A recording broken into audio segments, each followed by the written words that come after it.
All right. So I'm here today with Justin from Proctorio. Thanks so much for taking time to meet with us today. So let's dive straight in. Can you tell us something about yourself? Sure. So I am based in Scottsdale, Arizona. That's just outside of Phoenix, or it's part of the greater Phoenix area. If you've heard of it, you probably think it's very hot. It is. Today happens to be a beautiful day, as you can see behind me. So we're here in October, finally getting into some reasonable temperatures. And my role at Proctorio, I am officially the director of strategic partnerships. What that means at Proctorio, though, is I really get involved with a lot of the innovation of where we're going with the product and with assessment security in general. So I network a lot and work a lot with our partners and people who are using the tool, trying to figure out, how do we continually stay ahead of the curve to meet the need and really solve the challenges that people are facing. And what does a typical day look like for you? You have a typical day? Frankly, part of it just has to do with time zone. We are here almost in Pacific time, so we're sort of on the end of the world, so to speak, in time zone. And so my day usually comes in, I open up my email, and the whole rest of the world has already had a chance to kind of hit me with everything that Okay, you're playing they're catch up facing. all day long. I'm playing catch up, right? So that's usually most of my morning, and then later we have a lot of meetings and syncs internally with product and different people in the organization who are talking about what do we need to develop, what do we need to improve, what do we need to change. What's personally, I'd rather have the emails come in later in the day. But the great news is then I have a lot of content to take into those later meetings with our engineers and our product people who aren't having those meetings and really inform where that's going, where we're going. Yeah, of course. All right. About the partnership, how does the integration between Proctorio and Cirrus work from your perspective? So there's something a little bit unique about this particular partnership. So I manage all of the integration partnerships that Proctorio has. So it's a couple hundred custom integrations. The way that our integration is built, you could build it any way you want, and you can give your users any sort of access or not access to Proctorio's features and the ability to turn various things on and off. The way that we built Proctorio, and when we create our own integration, we try to give maximum flexibility. So in other words, we don't put people on rails and say, this is how you should monitor or lock down an exam. We give them all the options and let them choose. Cirrus, somewhat uniquely, there's maybe a couple of others that do something similarly, but Cirrus does this really well, and it fits hand in glove with the way Proctorio is designed. So I know it's a more work on your end for your engineers, but you've created an integration that gives people all of the same facility that we intend from the product side. And what does that actually mean for somebody sitting an exam? Okay, so I mean, I can let me talk about two, both the test taker and the exam creator, right? All right. The exam creator, I would say any exam creator should be looking at this particular exam and deciding what do we need to do on this exam. Maybe it's a low stakes exam, right? And it's more formative than summative, and so how much friction do we want to introduce to the test taker for this, or do we just want to kind of get them familiar with taking the exam online and having a little bit of a few tools like operating? So those are some, I think, important decisions to make, especially to get to the point where you don't have exam day challenges that you didn't anticipate, and the blood pressure for the test taker is taken down. So I was also a teacher for a while, and I don't want people to do badly. I'm sure any teacher relates to this. I want you to do as well as you can do, and so I want to actually reduce barriers if I can. Now, on the other side, a high stakes exam, I mean, we really, really, really, really, really need to secure this exam. We should maybe put in the maximal features. And so the exam creator, it's important they get to make those decisions. And then for the test taker, they get to experience those decisions. So I think it'd be frustrating if I went in to take a fairly low stakes exam and I was asked to do all of these things and download this and do this and set this up just for me to do a fairly basic, like middle of the road exam. So you can deliver a more pleasant experience, I guess is what I would say, and you get to determine that. And you can also hit certain types of accommodations, right? If there's somebody who that test taker has a specific need where they can't be fairly assessed with a particular feature, on the Cirrus integration, you could go in and turn that off and give that test taker their own version to fit that accommodation. And that's not true on a lot of integrations. All right. So it's very flexible. Quite flexible. Yeah, very short way of saying it. It's very flexible. Yes. You've recently released a few new features. What are you most excited about?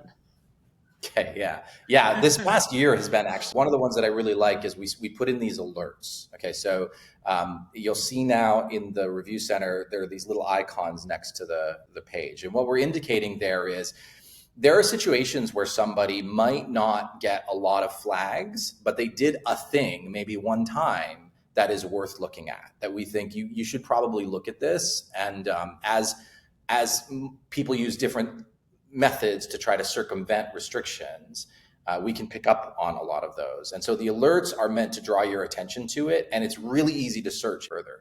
So I like that a lot better because it's a really quick way to move through the most important material and not burn up a lot of your time investigating things that aren't really worth looking Yeah. at. So I love that.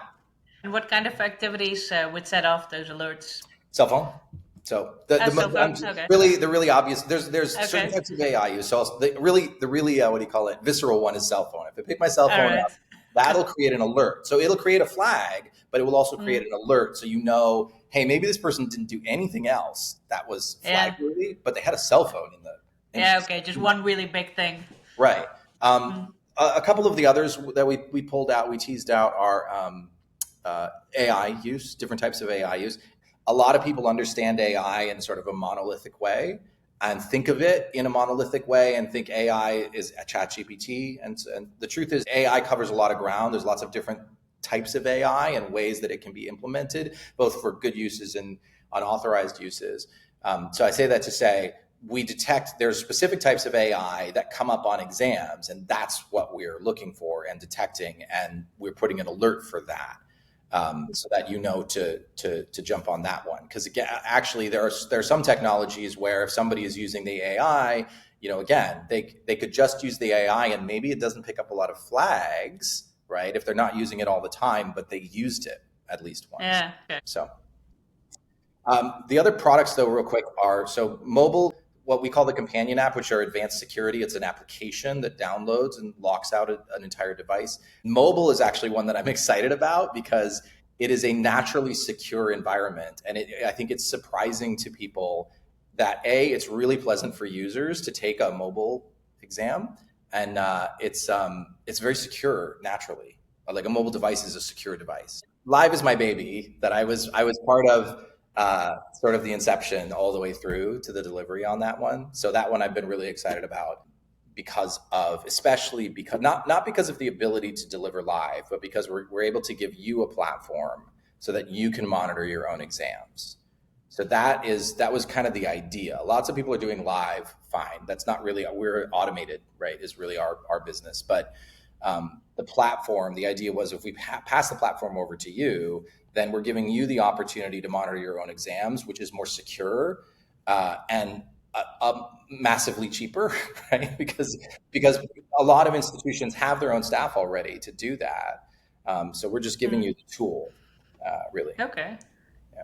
All right. And can you explain a little bit more about what's the ideal use case for it? Yeah. So the ideal use case is somebody who wants to not have to spend a lot of money, but sees the need to do a live exam. And I think what I would say importantly, the live proctor operates on top of, let's call it vanilla Proctorio. So you're still getting the automated proctoring, you're still getting the results in the review center, but you have a proctor there during the exam. And there's two reasons to have a proctor there, right? And it's actually not primarily to catch cheating because that's being done by the AI, right? In large part. There's two major advantages. One is you can stop something in the moment. So there are certain types of things, content protection especially, where you need to know when it's done. Maybe you find it afterwards, but the damage has already been done. So the live proctor is able to stop it in the moment, right? That's the first thing. The second thing is that there are questions that test takers may have, legitimate questions that are technical questions. And it may just be like, and again, if you're aiming to really evaluate their knowledge, maybe the question is phrased in a way that's difficult for them to answer, or maybe they have a simple question like, can I go to the restroom? And like our technical support team can't answer those questions. And so when you have a proctor there, they're actually able to give the test taker a better experience. because they can present themselves as, I'm here to support you, I'm here to help you. When you have a question, reach out to me and I will help you, while I'm making sure that you don't break our rules. Okay, all right, interesting. And but how does it work? Is there like a maximum amount of proctors that can log in then? Or, So that's up to you. When we pass the tool over to you, it's a platform.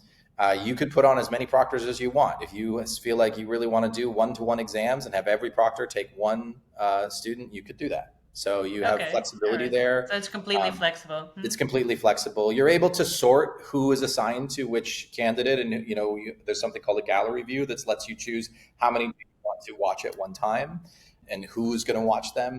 Here's a use case. Somebody may say, I just want a proctor there for support, actually. I'm not really concerned. It's a low stakes exam. Okay, you could put, again, it's you control the ratio. You could put 50 candidates in there and just have two people that are just there to like help them if they have a question, they get stuck. So the user makes those decisions. Okay, all right. Yeah, so I can see a lot of use cases for that as well, like depending on what kind of exam you're running. When you're talking to new customers, what's the thing you most often find yourself explaining? When I talk to new customers, there's two things that come to mind. One is, like I said before, how people are actually circumventing or committing acts of fraud or academic dishonesty. I think there's a lot of misinformation out there, or misunderstanding, or general understanding. They're using AI, but how are they using AI, right? Hmm. So for customers, and by customers, let me define that as customers are usually the exam creators for us, right? Or the platform partners like yourself. So that might be just, we have more knowledge about what people are doing and what you can do to stop it, right? And so we'll have a discussion about, I have some charts that will kind of lay out like, okay, so if they're doing this, you need to do this. If they're doing this, you need to do this. So there's not just like a stop AI button, right? So that's one thing. And then I will say, from the test takers, and I don't actually hear this very much out of our Europeans. I hear it a lot from our American students, especially college students, that Proctorio is invading my privacy, taking my data and so on. And so what I would say to that is, look, we're a legitimate company that has like obligations to regulators, right? So you can look up, if you go on and look at our privacy policy, we have all of these obligations. We're bound to those because we're a legitimate company. We are not a company that profits off of data mining. And so if we say we're not doing it and we're not allowed to do it, we have to stick to that. Also, if you understand the underlying technology, you'll understand that actually we can't take your data. Like we couldn't if we wanted to. Somebody can't come in and buy Proctorio and say, now go get all the data. Like it's all encrypted in a way that we don't access.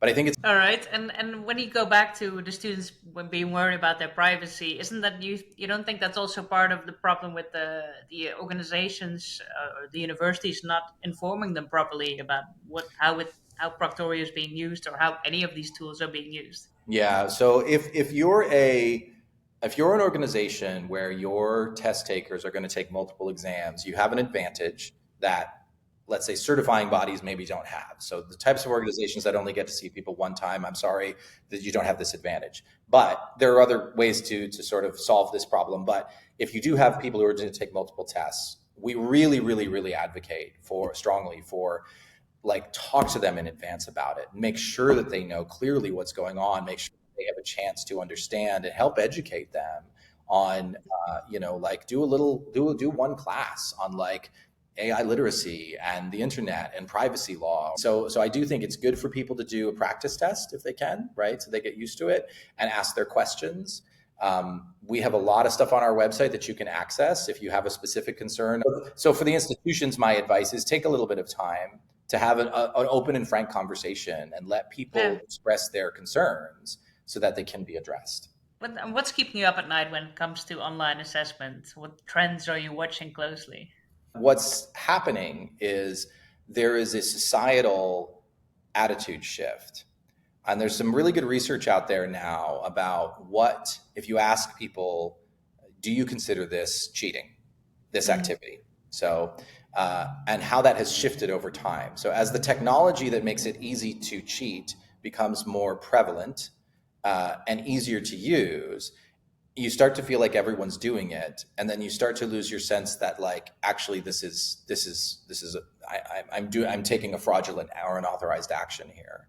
And so there's an attitudinal shift where I think when I was in school, just last year, but when I was in college or university, of course you've always had your 10% who were going to find that was they were not there to learn, they were there to figure out how to Cheat the system. how to cheat the system, right? And then you had your 10% of people who, no matter what they're presented with, they're like inherently, I'm just here to learn. I just want to learn. And so I wouldn't do that because that works against my own interests. And then most people are sort of in the middle somewhere, right? And what some people have termed like the persuadables, I call it the soft middle. And those are the people who are shifted back and forth, right? Depending on the culture around it. And so that's the thing that like I think is the biggest concern, because it actually bears on a larger piece of society. It goes beyond assessments and says, well, what are we trying to do? Even when we assess people, we're trying to validate that people like have the skills and aptitudes that they need to perform an activity that society ostensibly needs. And if we have, it's not just, okay, maybe we'll have like 10% of people who are actually, they're doctors, but they didn't actually go, okay, like that. I mean, we probably always had that to some degree, right? Some percentage, but it's not just the problem that grows, but it's the problem that people lose the sense that there's anything wrong with that. People who are good, legitimate students say, oh, great, I don't have to study for that exam. And they lose the sense that that's not good. Yeah. And do you see a solution for that? If I can once again promote them, the International Center for Academic Integrity is one organization, nonprofit. I'm sure there are others who are trying to address that. But it does take coordination between the various pieces of the puzzle, right? So we can provide technological solutions, but there are things that educators can do. There are things that different types of bodies can do. We all took exams and had questions that we were like, what is the point of this question, right? This isn't a good question. Like it's a test validity problem, right? So I think that solving that can help. There are things that we can do at large. So instead of it just being, like, hey, Proctorio, we're the police, we're going to catch you. It's important that people know that there could be a negative consequence, right? But it's also important that people are given like a reason to want to have the knowledge, a reason so that they're actually excited to go take an exam, just to prove that they have the knowledge that they believe that they have, and to be able to do the job well. So not an easy solution, but a comprehensive one that we all have to kind of work on together. A very important one, I think. Yeah. We're starting to see a lot of demand for products like ours in the hiring sector, which is good because I think what we need to see from society is also a demand that the people providing X service knows what they're doing, right? Is actually trained and knows what they're doing. And I think pressure from that side can help kind of square the circle. Yeah, exactly. All right. Okay, and we're seeing a lot of regulatory changes around AI, data privacy, accessibility. What do you think people should be most focused on? Well, you have the EU AI Act coming out there in Europe, which is great. They're setting good regulations in place that you should make sure that the vendors you're working with and everyone you're working around like follows. So if you're an exam creator, of course you have to abide by those regulations, but they've been doing this. So I'm encouraged, like people are asking us, hey, can you send us all of the documentation that you're abiding by these? Fantastic. Okay. Right. Yeah. Like that's it. And they should have it. And I will say, be aware that like not everybody does. Right. So there are strictures in some of these regulations that not everybody actually can pass in Europe. And so you should test them on it and make sure that they can. And you're either going to have people who are like us, who are like, great, like this should be, and absolutely we're already doing this, or you're going to have people who are going to be, well, is that really that important? And be cautious like about that. All right, so let's look ahead at the next year without giving away all your secrets. What can customers look forward to in the next, say, 6 months? Well, okay, so engineers will kill me if I put any dates attached to anything. But our goal, we have a goal this year over the next, let's say, 3 to 6 months to offer more self-service to people. So we're setting up a way for people to sign up for Proctorio and even try it out without needing to get on a sales call or something, right? You can just jump in and try it out. Okay, all right, like an interactive demo or the actual product. The actual product, yeah, yeah. I mean, Okay, maybe a all right. scaled back version, but like the actual product. And that's frankly that's driven because we do get a lot of inquiries from people who aren't large institutions, right? And they don't need all of that, right? They just want to see what it's like. Yeah. And then the other thing is some of the data that I know has been asked for a long time.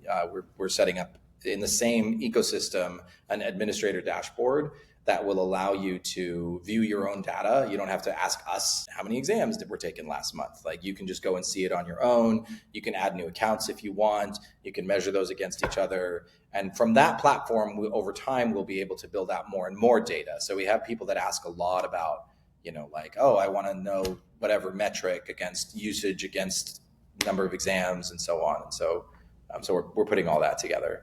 Okay, that sounds very useful. Yeah, yes, yes. All right. Yeah, my last question. If you could give one piece of advice to organizations delivering digital exams today, what would it be? You have to hold two things at the same time. You are trying to keep people to protect the integrity of your exam, make people aren't cheating, but you also want to help people have a good exam experience because they'll perform better and you'll get more accurate results, right? So two things can actually create bad results on your tests. And one of them is people are cheating. But another is people do know the things, but they're so stressed out that they don't demonstrate that. And so, like I said, that you take advantage anytime you have the flexibility to create an exam environment that feels safe and comfortable for examinees. That will really maybe that's obvious to exam creators. I don't know. From my chair, we talk so much about how do we prevent infractions that it's easy to forget about the many legitimate test takers who are just trying to make their way in the world, and and so that those humans are people that I think their experience deserves time and attention. Okay. All right. That's a beautiful quote to end on, I think. So thank you very much for Yeah, your time today. yeah. And yeah, it was very interesting hearing what Proctorio is up to.